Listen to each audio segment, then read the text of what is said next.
Morning सभी को।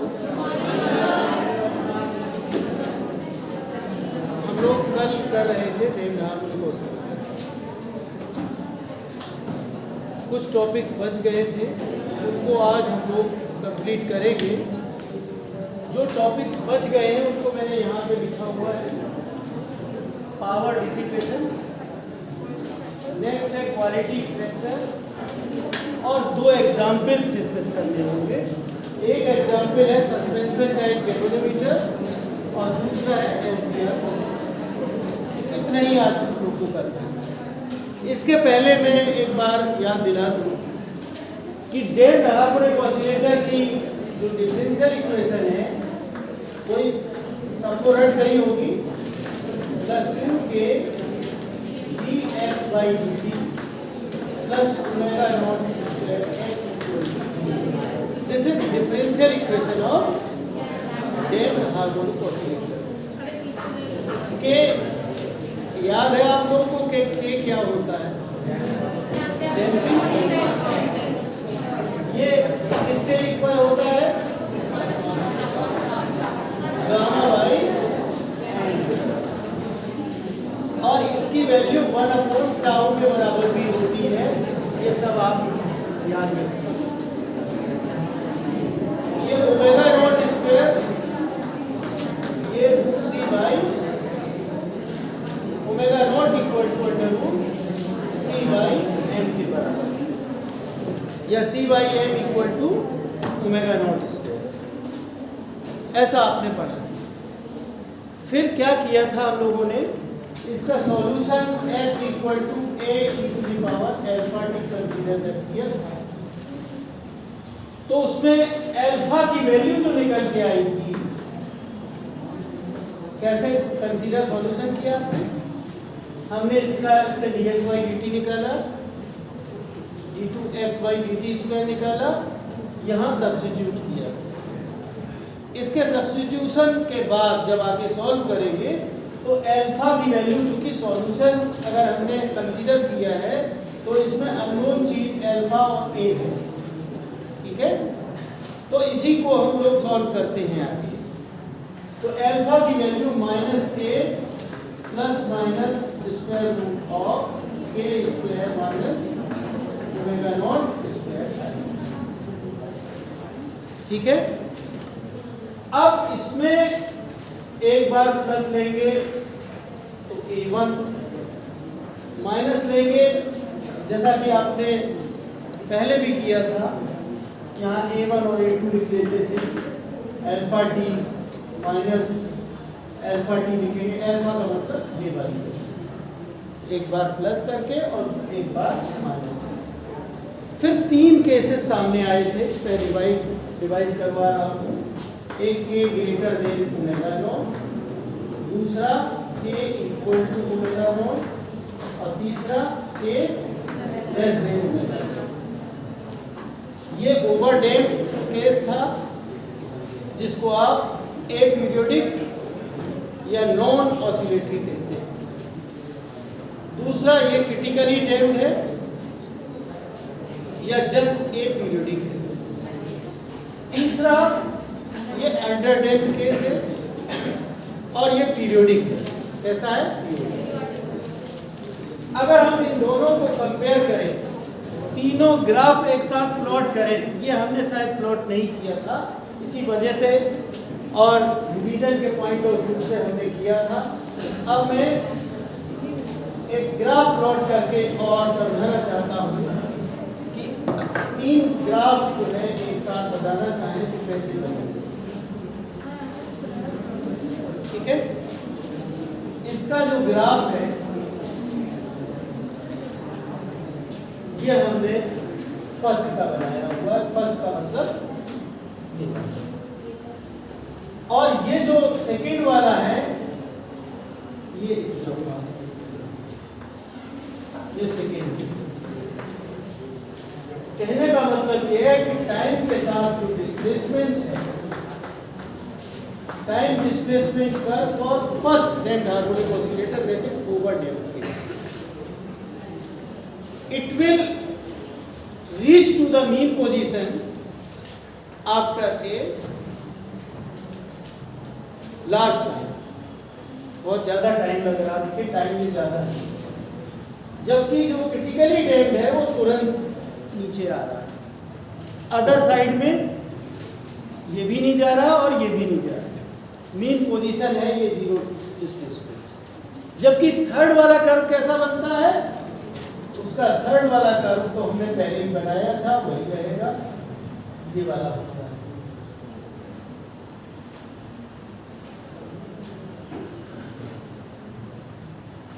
ये थर्ड वाला है, ये थर्ड कर्व। फर्स्ट हमने पूरा डिटेल में नहीं लिखा ताकि फिगर आपको दिखता है। फर्स्ट माने ए पीरियोडिक या ओवर डैम्प्ड। सेकंड ये वाला है, ये जस्ट ए पीरियोडिक है, ठीक है, या क्रिटिकली डैम्प्ड। और थर्ड वाला ये है अंडर डैम्प्ड केस, जिसमें ऑसिलेशन होते हैं लेकिन उनका एम्पलीट्यूड कंटिन्यूअसली कम होता चला जाता है टाइम के लिए। फाइनली तो उसको रेस्ट में आना ही है। और इस प्रोसेस में हमने इसका जो सॉल्यूशन था थर्ड वाला, जिसमें ऑसिलेशन होते रहते हैं विद डिक्रीजिंग एम्पलीट्यूड, इसके लिए हमने सॉल्यूशन लिया था a × -kt sin omega t plus, ठीक है, यही तो था। अगर आप इसमें काइनेटिक एनर्जी और पोटेंशियल एनर्जी निकालना चाहें तो कैसे निकालेंगे? Maximum kinetic energy, maximum potential energy, जैसा कि आप हार्मोनिक ऑसिलेटर के लिए निकालते रहे हैं, आप निकाल सकते हैं। आप कहते हो हाफ cx² होती है, क्या होती है? पोटेंशियल एनर्जी आप कहते हो हाफ cx² होती है, आप कहते हैं। तो x की जगह पे क्या रखोगे? इसका होल स्क्वायर करोगे, ठीक है। और इसको लिखते थे काइनेटिक एनर्जी को हाफ m ओमेगा² a² - इसमें भी उसी ढंग से करेंगे। तो ये हम पूरे सॉल्व नहीं कर रहे हैं। पावर डिसिपेशन अगर निकालोगे तो पावर क्या होती है? वर्क अपॉन टाइम, यानी एनर्जी अपॉन टाइम टेकिंग। अब किसी पर्टिकुलर पीरियड के लिए निकालोगे, कैपिटल T टाइम के लिए वैसे तो बहुत देर तक हो रहा है, एक टाइम पीरियड भर के लिए निकालोगे या आधे टाइम पीरियड भर के लिए निकालोगे, ये मोस्टली पावर डिसिपेशन पर पीरियड ये निकाला जाता है, ये जो टॉपिक है। तो जब हमें एनर्जी की जानकारी होगी, एनर्जी वर्क के बराबर होती है, आपने वर्क एनर्जी थ्योरम में पढ़ा हुआ है, समझ में आ रही बात? तो हम चूंकि ऑब्जेक्टिव है तो सारे एक्सप्रेशंस नहीं करेंगे, हमने आपको माइंड मेकअप किया, मेंटली प्रिपेयर किया। चूंकि कल की कंटिन्यूटी में पढ़ाते तो और बात थी, तो हमने सारा जो कल का डिस्कशन था उसको रिवाइज किया और इस एंगल से हमने नहीं कंपेयर किया था, एक नई चीज इसमें जोड़ दी, ठीक है। अब हम लोग अपने आप पढ़ना चाहें तो पढ़ लीजिएगा। हम बहुत शॉर्ट मेथड से पावर डिसिपेशन को डिस्कस करने जा रहे हैं, बुक के स्टाइल से कर देते हैं क्योंकि डेरिवेशन हम नहीं कर रहे हैं। तो एनर्जी है, मैक्सिमम जो है, मैक्सिमम डिस्प्लेसमेंट कितना होता है? एम्पलीट्यूड, तो हाफ CA² कहते हैं। Maximum kinetic energy equal to maximum potential energy equal to total energy, आपने पढ़ा था, याद है? तो हम एनर्जी को ले रहे हैं हाफ CA², जो हमारा शुरुआत वाला था, सिंपल हार्मोनिक मोशन वाला। तो इससे अगर निकालोगे तो हाफ C A की जगह पे लिखोगे A = A0 e⁻ kT, ये तो लिखा जाता है। डैम्प्ड हार्मोनिक ऑसिलेटर में A की जगह पे ये होता है, तो इसका होल स्क्वायर करोगे तो CA0² e⁻⁻2t e⁻²t minus 2k, ये हो जाएगा। ये तो हो गई एनर्जी। इसको हम अगर मैक्सिमम एम्पलीट्यूड इक्वल टू 0 पे कहें, t इक्वल टू 0 पे E नॉट हो जाएगा, at t equal to 0 E equal to E not होगा। समझ रहे कि नहीं? पहला वाला डैम्पिंग की बातें ही नहीं आई जब पहला वाला था। तो अब देखिए ये हो जाएगा half C simply A not square, ये तो आपका खत्म हो गया t इक्वल टू 0 पे। तो half C A not square होगा the initial value of energy. इसको क्या कहोगे? Initial value of energy. अब हम ये जानना चाहते हैं कि किसी टाइम t पे कितनी है, तो ये हमने पहले ही लिख रखी है, इतनी है E at time t equal to, ये दोबारा लिखने के बजाय यही लिखा हुआ है। और ये जो half C A not square है ये किसके बराबर है? E नॉट के बराबर है। तो सिंपली आप ये इक्वेशंस रट लीजिएगा, E equal to E not e to the power minus 2k। बहुत सिंपल है, बहुत ज्यादा मैथमेटिक्स लंबी नहीं करी जा रही। एक तो आपको ये रखना है ऑब्जेक्टिव पॉइंट ऑफ व्यू से एनर्जी का, और E नॉट को भी आपको जान लेना है। जब E नॉट जान लिया है तो इसका चेंज होके E equal to E not e to the power minus 2kt हो गई, कोई दिक्कत kt हो गई 2kt, आराम से आपने समझ लिया। अब हम अगर ये कहें कि ये t टाइम पे है, t टाइम का मतलब दोबारा तो बनाएंगे नहीं, उसके एक पीरियड बाद एनर्जी कितनी है, तो आप क्या कहेंगे? ये तो ET था, अब ET प्लस एक पीरियड के बाद आप E प्लस t, तब क्या होगी? तब ये हो जाएगी E not e to the power minus 2k E plus capital T हो जाएगी कि नहीं? उसके बाद आप ऐसे लिखेंगे E not e to the power minus 2kt into e to the power minus 2k capital T। यही तो आप कहोगे। अब जो एनर्जी पावर डिसिपेशन है, इसकी डेफिनेशन क्या होती है? पावर डिसिपेशन, इसको मिटा दो, क्या पता है? पावर डिसिपेशन जो होता है, इसका फॉर्मूले भी ऑब्जेक्टिव में आते हैं सीधे, जो शब्दों में हम लिखने जा रहे हैं इसको भी रख लीजिए। पावर डिसिपेशन को ये ठीक है। अब ये energy loss in one period, energy loss in one period divided by periodic time, इसको रख लीजिएगा, यानी कितने टाइम में कितनी लॉस हुई, ये हमें जानना है। अगर आप कहें तो ये होगा, इसमें से इसको सब्ट्रैक्ट करना पड़ेगा। लॉस कितना हुआ?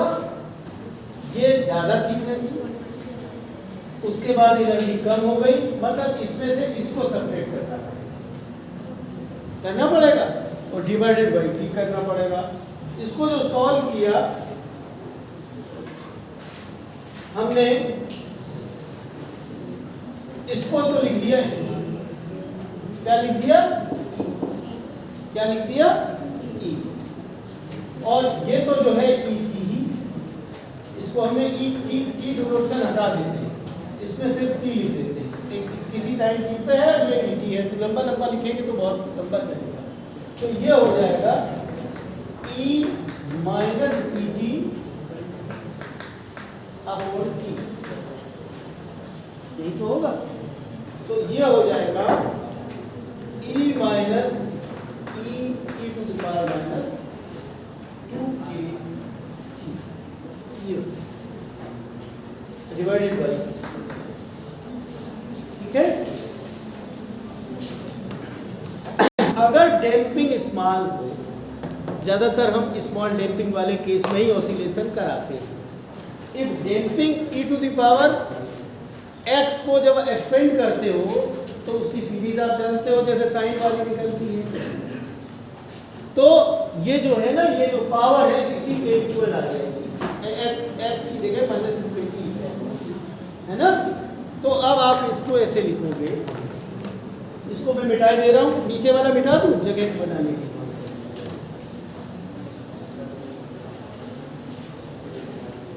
ये हो जाएगा e कॉमन निकाला, 1 minus e to the power आएगा, लेकिन ये simply 2k divided by if damping is small, damping is, अब पूरी सीरीज ओपन करके नहीं चल रही, ठीक है। तो यही फाइनल इक्वेशन है, और हम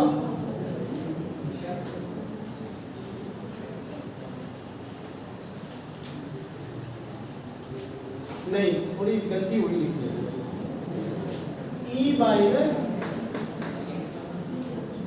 ये जब एक्सपेंड करेंगे तो दो टर्म उसमें 1 भी आता है, 1 माइनस एक्स, फिर एक्स स्क्वायर अपॉन फिर 2k क्यूब, तो पूरा ये लिखा जाएगा। जब हम ओपन करेंगे तो e माइनस ई कट जाएंगे और माइनस माइनस प्लस हो जाएगा, तो ये सिंपली आ जाएगा 2ke बाई, ये फॉर्मूला पावर डिसिपेशन का रखें।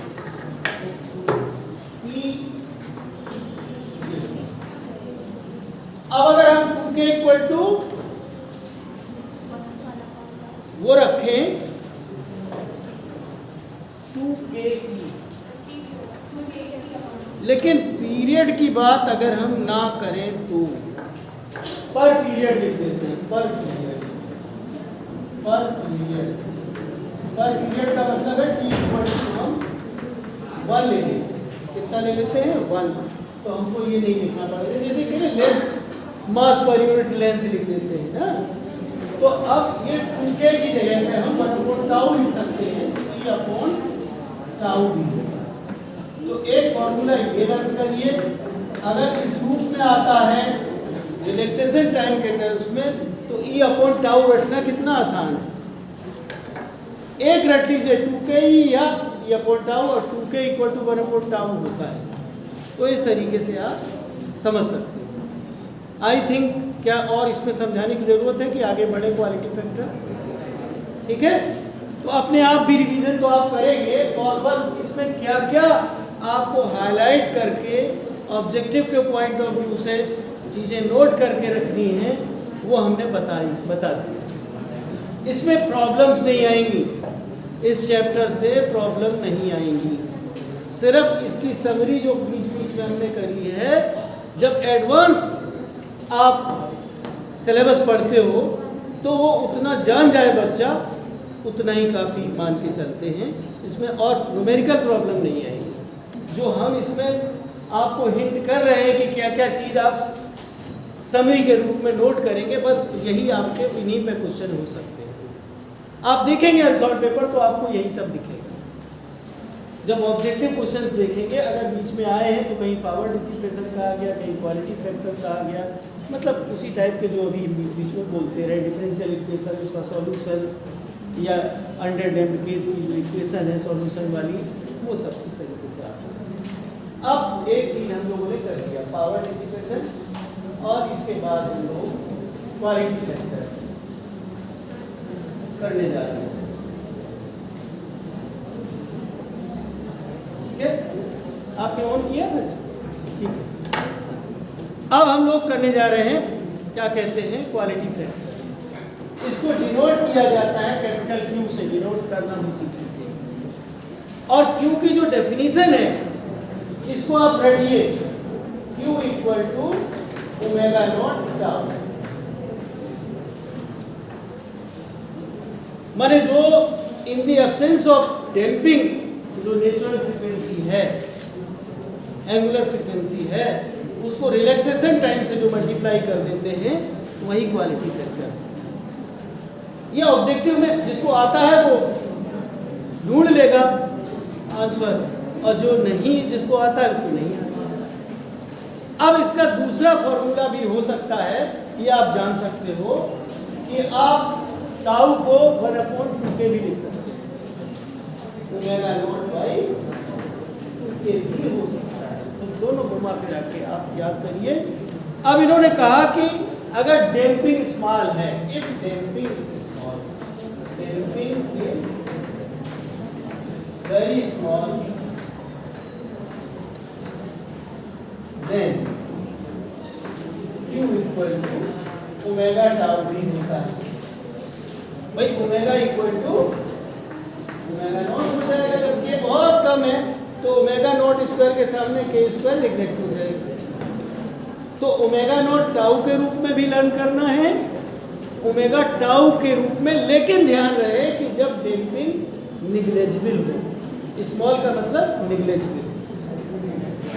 वैसे Q की जो डेफिनेशन है, ये फॉर्मूला ऑब्जेक्टिव जब क्वेश्चन ढूंढोगे तो ये फॉर्मूला हमें याद आ रहा है, पूछा गया है 2 पाई इंटू, एक तो फॉर्मूला आपने ये कर लिया, ये भी पूछा गया था और ये भी पूछा गया है 2 pi into average energy store, average energy store upon average loss पर पीरियड, एवरेज लॉस पर पीरियड। ये आपको हमने बताया, ठीक है। तो एवरेज एनर्जी स्टोर, इससे फॉर्मूला बनेगा, ऊपर वाला मिटा दे।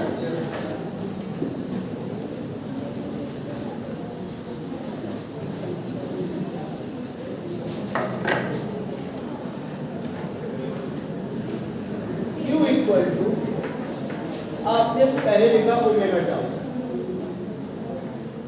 इसको आप 2 पाई बाई टी लिख सकते हो, ओमेगा को 2 पाई बाई टी लिख सकते हो कि नहीं,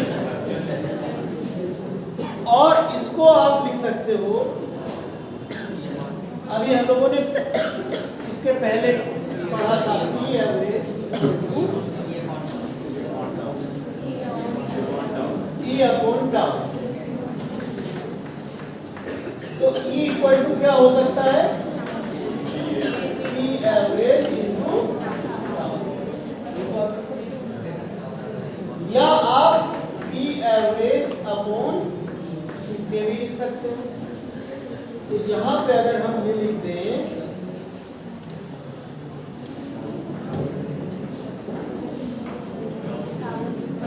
टाउ की जगह लिखना है तो क्या लिखें, E अपॉन P एवरेज, यहाँ लिखिए E अपॉन P एवरेज। तो इसी से ये डेफिनेशन बनी है ना, 2 पाई है एवरेज एनर्जी पर पीरियड और ये पर पीरियड, इससे ये फॉर्मूला लिखा। तो आप मैथमेटिकली भी समझ लें 2 पाई E अपॉन P एवरेज, ये होता है और एक इस में डिवाइड कर दें, कोई दिक्कत तो नहीं है। अब हम दूसरे ढंग से भी कर सकते हैं, एक और फॉर्मूला बना सकते हैं। अगर ओमेगा को आप √C/L लिखें और आप टाउ को m अपॉन गामा लिखें। क्या टाउ को m अपॉन गामा आपको पढ़ाया मैंने कि नहीं, कैसे पढ़ाया, 2k को हमने लिखा था बाई m, और ये 1 अपॉन टाउ के बराबर होता है, यानी टाउ इक्वल टू उल्टा हो जाएगा m बाई। तो एक फॉर्मूला इस रूप में भी आ गया सी बाई एम है और into M upon sorry Q equal to omega tau लिखते हो तो root C by M into M upon, ये भी फॉर्मूला है। फॉर्मूले आपको रटने हैं, उसके पीछे कैसे आया ये हम आपको बता चुके हैं। तो गामा डैम्पिंग क्या था, गामा को जो भी नाम दिया था, ठीक है, इसमें बुक में थोड़ा सा गलत छपा इन्होंने कहा 10। अब देखिए इन फॉर्मूलों को देख के देख सकते हो, हाई वैल्यू ऑफ के Q implies low value of damping. Q कब आएगा ज्यादा, जब ये गामा कम से कम होगा, यानी डैम्पिंग जितनी कम होगी क्वालिटी फैक्टर उतना ज्यादा है। क्वालिटी का मतलब है डैम्पिंग से क्वालिटी फैक्टर, जैसे जैसे डैम्पिंग बढ़ेगी क्वालिटी फैक्टर कम होता है। हाई क्वालिटी का मतलब आइडियल हार्मोनिक ऑसिलेशन की तरह जा रही है। तो as the value of gamma is less quality is high. दूसरी तरफ ऑसिलेटर का मास जितना बढ़ता जाएगा उतनी उसकी क्वालिटी कम होती जाएगी।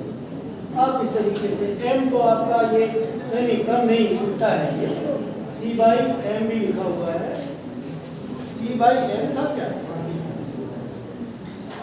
और c आपके हाथ में नहीं है, वो तो नेचुरल वे में होता है कांस्टेंट। तो एनर्जी वाले ये सारे फॉर्मूले आप रख लीजिए। अब हम लोग एग्जाम्पल्स पे आए, जितना आपके लिए जरूरी था मैक्सिमम हमने आपको बता दिया।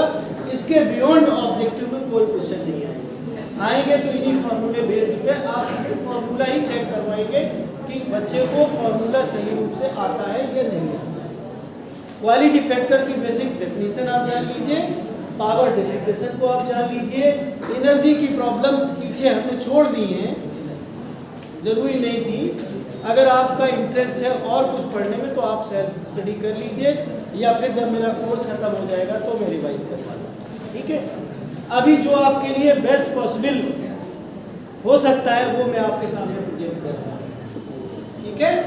अब हम लोग एग्जाम्पल्स लेते हैं। क्वालिटी फैक्टर भी हम लोगों ने डिस्कस कर लिया है, ये सिंपल से एग्जाम्पल्स हैं, उनको हम लोग करते हैं, ठीक है। आपने शायद 9th 10th में पढ़ा होगा कि दो मैग्नेट होते हैं, ठीक है, इनके बीच में ये नॉर्थ है, ये साउथ है, एक कॉइल होती है, सस्पेंड कराई जाती है, एक मिरर लगा होता है, ये सस्पेंड होती है। जैसे इस सर्किट को पूरा करते हैं, इसमें मैग्नेटिक फील्ड होता ही है। जब ये करंट इससे फ्लो करती है तो इसका मैग्नेटिक फील्ड डेवलप होता है और करंट कैरियर का नेटवर्क फोर्स एक्सपीरियंस करता है तो वो घूम जाता है। अगर सर्किट आप हटा भी दोगे तो चूंकि मीन पोजीशन से डिस्प्लेस कर दिया है तो उसमें टॉरिशनल ऑसिलेशंस होंगे, और टॉरिशनल ऑसिलेशंस में कौन सी, एंगुलर सिंपल हार्मोनिक मोशन या एंगुलर डैम्प्ड हार्मोनिक ऑसिलेटर वाला केस यहाँ पे आएगा। हमने तो लीनियर वाला एक्स में पढ़ा है, हमें एंगल में डिफरेंशियल इक्वेशन यहाँ भी बना सकते हैं। तो इसमें जो बनती है वो है आई थीटा अपॉन स्क्वायर। क्या डिटेल में पूरा समझाएं? टॉर्क होता है equal to minus gamma P की जगह डी थीटा बाई, पी की जगह ओमेगा होगी, d theta by minus c x की जगह सी। तो इसकी जो डिफरेंशियल इक्वेशन बनेगी इसको आपको नोट करना है। लीनियर में आप पहले पढ़ चुके हैं, अब एंगुलर में आप देख लीजिए, और d2 theta upon dt square plus gamma upon n gamma upon i d theta by dt plus c theta equal to, है ना। अब इसमें वही 2k ओके आप लिख सकते हो, d2 theta upon dt square plus 2a d theta by plus omega not square. This is angular differential equation for damped harmonic. तो जब ये कॉइल, अब इसमें मोमेंट ऑफ इनर्शिया किसका ले हो, जो ऑसिलेट, यहाँ ऑसिलेटर कौन है, कॉइल ऑसिलेट कर रही है, तो इसी का मोमेंट ऑफ इनर्शिया की बात होगी, है ना। तो इसमें जो टाइम पीरियड आएगा, अच्छा, और चूंकि डैम्प्ड, अंडर डैम्प्ड केस वाले डैम्प्ड हार्मोनिक ऑसिलेशंस होंगे, तो इसका सॉल्यूशन क्या आएगा, theta equal to theta naught e to the power minus 80 sine omega T plus five.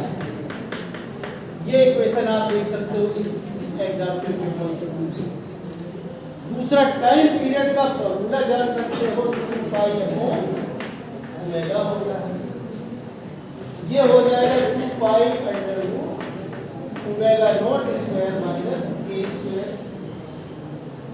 अब ओमेगा नॉट स्क्वायर किसके बराबर है बताएं, c अपॉन आई के बराबर,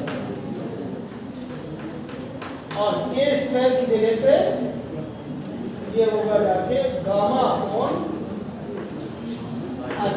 2 आएगा, इसमें 2 के लिखा हुआ है ना, तो ये गामा स्क्वायर अपॉन 4। तो इसकी जो है टाइम पीरियड का फॉर्मूला लर्न कर सकते हैं, ठीक है।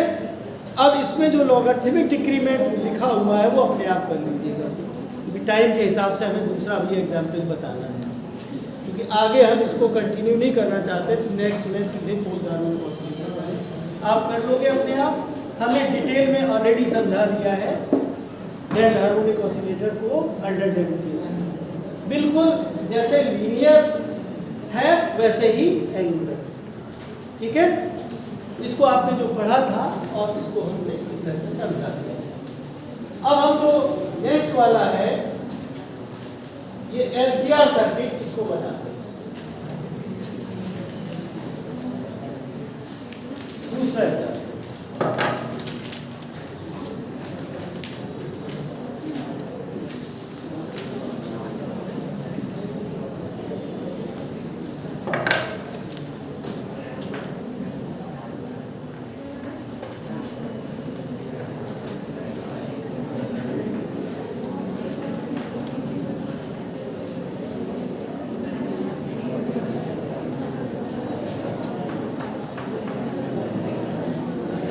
यही तो सर्किट होगा।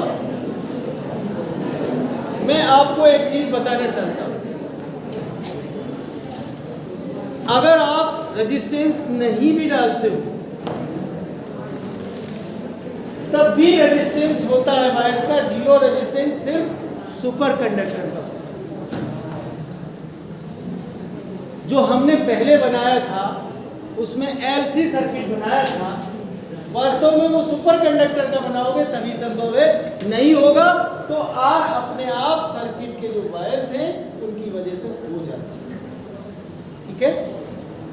अब इसको जब चार्ज करोगे इससे तो चार्ज हो जाएगा, ये Q बाई C के बराबर होगा। जब हम इसको हटा के इसके साथ कनेक्ट करेंगे तो ये कैपेसिटर डिस्चार्ज होगा, और किसके थ्रू होगा, L के थ्रू और R के थ्रू। इसके अक्रॉस जो वोल्टेज ड्रॉप आता है वो RI आता है, और इसके अक्रॉस होता है माइनस LDI बाई। समझ में आ गया, कोई प्रॉब्लम तो नहीं समझने में। तो जो Q बाई C है वो किसके इक्वल है, माइनस LDI बाई dt। अब चूंकि इसके अपोजिट में है तो ये भी वैसा ही लिखा जाएगा,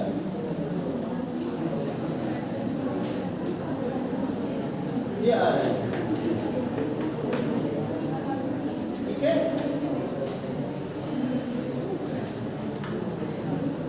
माइनस, अब इनको सबको इधर ले आइए, minus L D I by D T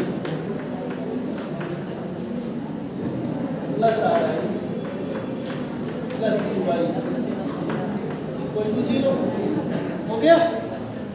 अब आई को आप क्या लिख सकते हो, D Q by D T, क्योंकि एक्चुअली जो एक्स आप लेते हो ना मैकेनिकल ऑसिलेशन या एंगुलर ऑसिलेशंस में थीटा लेते हो, जो इलेक्ट्रिकल ऑसिलेशंस में वही स्थान चार्ज के मैग्नीट्यूड का होता है, तो उसकी जगह क्या आएगा, क्यू। तभी हमने अपने जो वीडियो में क्यू ऑसिलेशंस लिखा था, क्योंकि मेन चीज क्यू है उसमें। तो क्यू के टर्म्स में D Q by D T आएगा, इस पे सब्स्टिट्यूट करोगे, ये एल प्लस हो गया ना, L D two Q upon I की जगह D Q upon D T लिखोगे, plus R into D Q by D T plus Q by C equal to 0। ये होगा।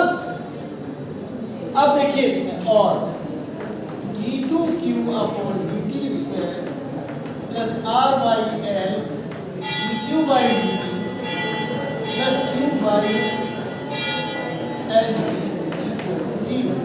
ये तो होगा। अब इसको आप टू के लिख सकते हो, इसको ओमेगा नॉट इसमें लिख सकते हो, ये हो जाएगा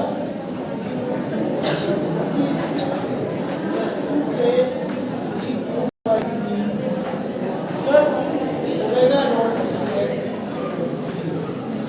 ये एलसीआर सर्किट की डिफरेंशियल इक्वेशन है। क्लियर। इसका जो सॉल्यूशन होगा वो होगा अंडरडैम्प्ड केस में, अंडरडैम्प्ड केस है, ज़्यादा रेजिस्टेंस हमने हाई लगाया ही नहीं है, तो ये हो जाएगा Q equal to sine omega T plus I. जहाँ पर ये ध्यान रहे उनके हमने आर बाई एल को लिखा हुआ है, ओमेगा 1 बाई एल सी को लिखा हुआ है। इसी से आप टाइम पीरियड और फ्रीक्वेंसी ऑफ द सर्किट, जिसको टाइम नहीं मिल पा रहा है, आप अपने आप उनकी इक्वेशन समझ लीजिएगा। यानी जो इलेक्ट्रिकल ऑसिलेशंस हैं डैम्प्ड हार्मोनिक ऑसिलेटर के रूप में एलसीआर सर्किट के, उसको आपके सामने हमने रखा। मैं यहीं पे ख़त्म करता हूँ और आगे हम लोग